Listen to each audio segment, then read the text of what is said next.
بسم اللہ الرحمن الرحیم. روح کی بیماریاں اور ان کا علاج. 7واں باب حب جاہ اور خود پسندی. حب جاہ اس بیماری کا نام ہے جس میں آدمی اپنی شہرت کا طالب اور خواہش مند ہوتا ہے.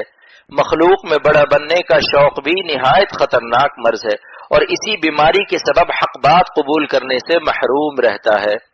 حق تعالیٰ فرماتے ہیں کہ آخرت کی بھلائیاں انہی کے لیے مخصوص ہے جو زمین پر رہ کر بڑائی اور فتنہ فساد نہیں چاہتے.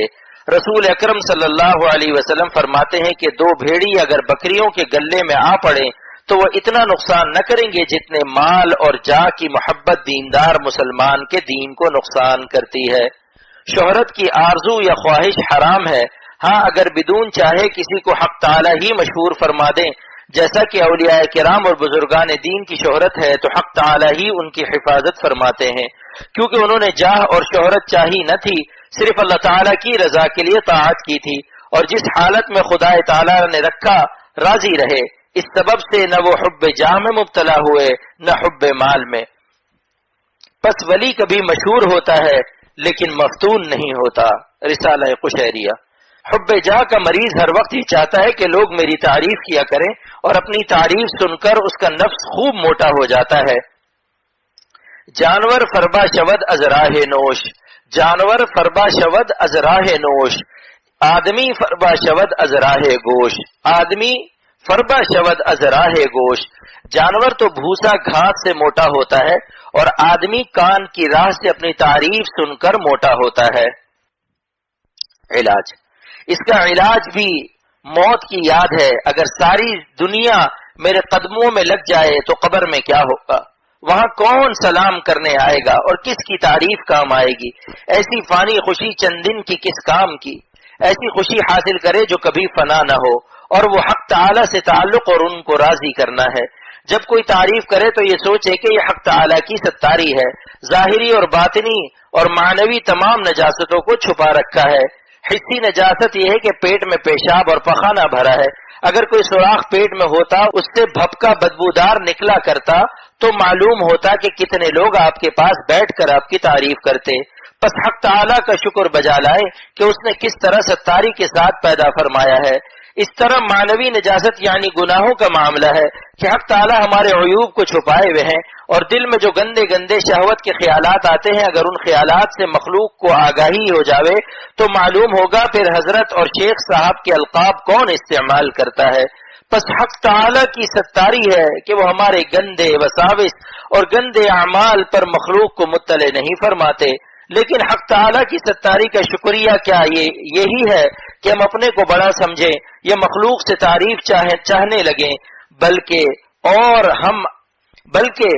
ہم کو اپنے کو مٹا دینا چاہیے اور ہر وقت ندامت اور شرمندگی طاری رہنی چاہیے کہ یا اللہ آپ کا احسان ہے، ورنہ اگر یہ ستاری نہ ہوتی تو مخلوق ہم کو پتھر مارتی.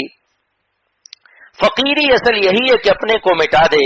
حضرت خواجہ صاحب رحمۃ اللہ علیہ نے اپنے مرشد حکیم الامت تھانوی رحمۃ اللہ علیہ کی خدمت میں یہ شعر کہا تھا: نہیں کچھ اور خواہش آپ کے در پر لایا ہوں، نہیں کچھ اور خواہش آپ کے در پر لایا ہوں، مٹا دیجئے میں مٹنے ہی کو آیا ہوں، مٹا دیجئے میں مٹنے ہی کو آیا ہوں.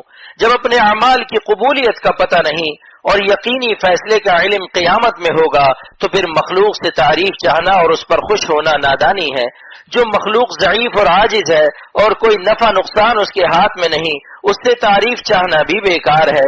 سب تعریف اور ہر کمال حق تعالی ہی کے لیے زیبا ہے. ما اصابک من حسنۃ فمن اللہ وما اصابک من سیئۃ فمن نفسک.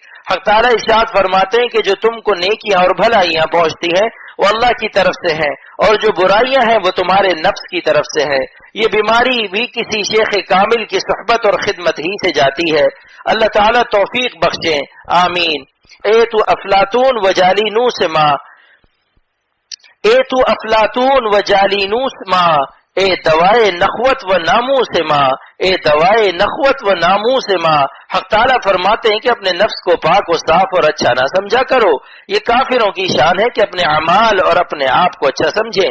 حدیث پاک میں آتا ہے کہ خود پسندی تباہ کر دیتی ہے، کیونکہ آدمی جب اپنے آپ کو نیکوکار سمجھنے لگتا ہے تو مطمئن ہو جاتا ہے اور سعادت اخروی سے محروم ہو جاتا ہے۔ شیطان نے 4000 برس عبادت کی، مگر انجام کیا ہوا؟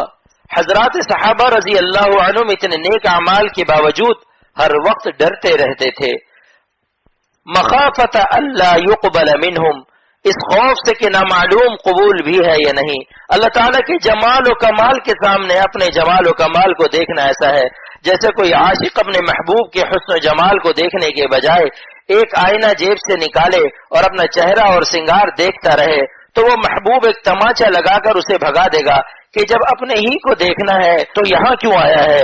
بس اپنے ہر وصف اور خوبی کو حق تعالیٰ کی عطا سمجھے اور اللہ تعالیٰ کے شکر و ثنا سے زبان کو تر رکھے اور انہی کے کمالات و جمال کو سوچنے میں غرق رہے۔ اللہ پاک عمل کی توفیق عطا فرمائے۔